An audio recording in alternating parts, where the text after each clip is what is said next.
What's up, everybody? Puzzlers here. Today I am bringing you a compilation of some of the best Donald Trump comebacks of all time. Hope you enjoy.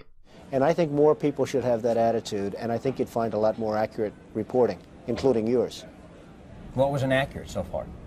I thought your demeanor was inaccurate. I thought that questions that you were posing to people in my organization were inaccurate and false and unfair. Well, questions by definition can't be inaccurate. They're questions. Well, I think the questions themselves were put in such a way that made them statements, and they became statements as opposed to questions, and I think that's not good reporting. Such as? It doesn't matter. I mean, I don't think your viewers would be very interested in it, nor do I want to embarrass you.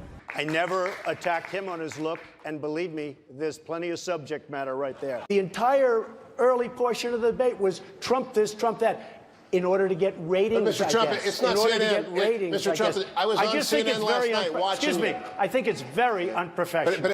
And I hope that we continue to be able to sort of really make sure that the American competitiveness is what helps us set policy for it. Well, thank you, Sachin. Perhaps we could keep it a little shorter than that, Fauci. Not reported on the financials. What the financials don't show also is your tax rate. They don't show whether you paid a low tax rate or no tax rate. I find very hard to pay as little tax as possible, and I've said that for the last 2 years. I fight very hard because this country wastes our money. They take our tax money and they throw it down the drain. They spend $4 trillion in the Middle East, and we can't fix a road or a bridge. And I fight very hard. I consider it an expense because, frankly, our country doesn't know what they're doing with our money or our tax money, and that's part of the problem. So I fight very hard to pay as little tax as possible. What is your tax rate? It's none of your business. You'll see it when I release. But Hillary last night with we're going to give this, we're going to give that, we're going to give that. The poor woman, she's got to give everything away because this maniac that was standing on her right is giving everything away, so she's following. That's what's happening. This socialist slash communist, okay? Nobody wants to say it. Well,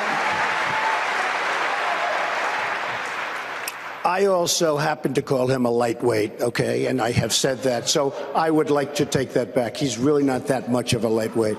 And as far as, and I have to say this, he hit my hands. Nobody has ever hit my hands. I've never heard of this one. Look at those hands. Are they small hands? And he referred to my hands. If they're small, something else must be small. I guarantee you there's no problem. I guarantee it. you know, you could see there was blood coming out of her eyes. Blood coming out of her wherever, but she was, in my opinion, she was off base. This little guy has lied so much about my record. Here we go. He has lied so much about my record.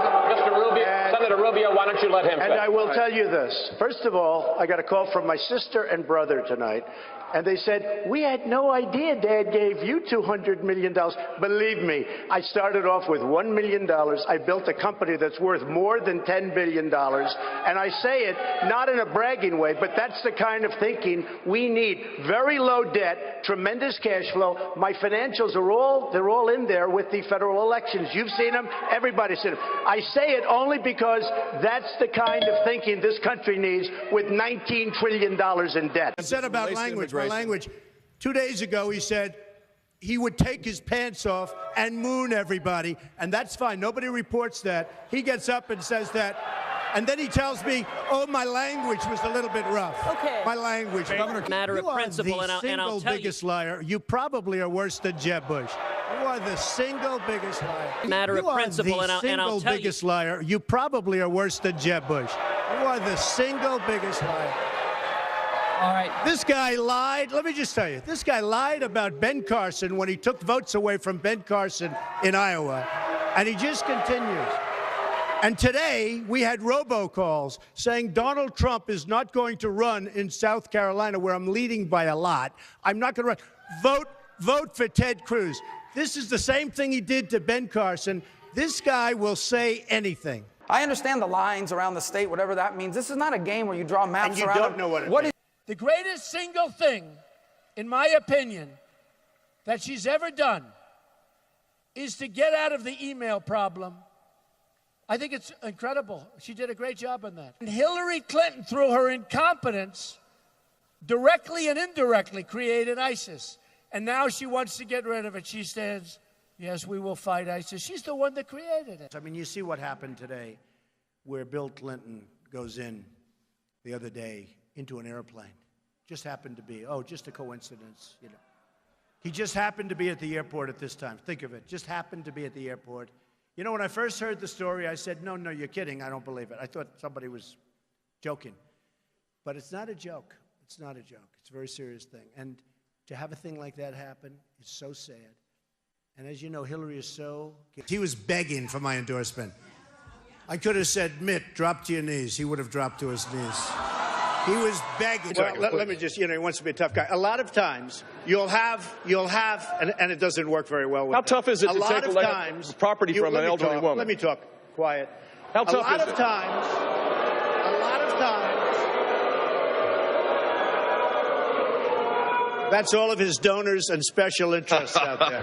Well, I'm very glad that Ted mentioned Arizona because probably the toughest man on borders is Sheriff Joe Arpaio. And 2 days ago, he totally endorsed me. So thank you. Well, first of all, self-deportation is people are going to leave as soon as they see others going out. If you look at Dwight Eisenhower in the 1950s, they started moving people out and the rest of them left. Self-deportation, as I really define it, and that's the way I define it, is you're going to get some to go and the rest are going to go out. As far as the people that I've hired in various parts of Florida during the absolute prime season, like Palm Beach and other locations, you could not get help. It's the up season. People didn't want to have part-time jobs. They were part-time jobs, very seasonal, 90-day jobs, 120-day jobs, and you couldn't get. Everybody agrees with me on that. I've heard Ted say that over and over again on television, that he's the only one that could beat me. Just for the record, I've won 10. He's won 3 or 4. Last week, in fact, on Tuesday, I was 500,000 votes higher than him. I was 1 million votes higher than Marco. 1 million votes. That's a lot of votes. Go ahead. To follow up on that, you keep calling us the dishonest press, the disgusting press. Well, generally speaking, that's 100% true. Go ahead. I disagree with that, sir. And if I can ask you this question, it seems as though you're resistant to scrutiny, the kind of scrutiny that comes with running for president of the United States. I like scrutiny, but you know what? When I raise money, excuse me, I've watched you on television. You're a real beauty. You've called women you don't like fat pigs, dogs, slobs, and disgusting animals. Your Twitter account... Only Rosie O'Donnell. Jeb is so wrong. You got to fight ISIS first. You fight ISIS first. Right now you have Russia, you have Iran, you have them with Assad, and you have them with Syria. You have to knock out ISIS. They're chopping off heads. These are animals. You have to knock them out. You have to knock them off strong. You decide what to do after. You can't fight 2 wars at one time. If you listen to him and you listen to some of the folks that I've been listening to. That's why we've been in the Middle East for 15 years, and we haven't won anything. We've spent $5 trillion in the Middle East because of thinking like that. Hey, thank you for watching. You can click the circle right above my head to subscribe. There are also 2 videos to the left of me. They are both recommended. Once again, thank you for watching.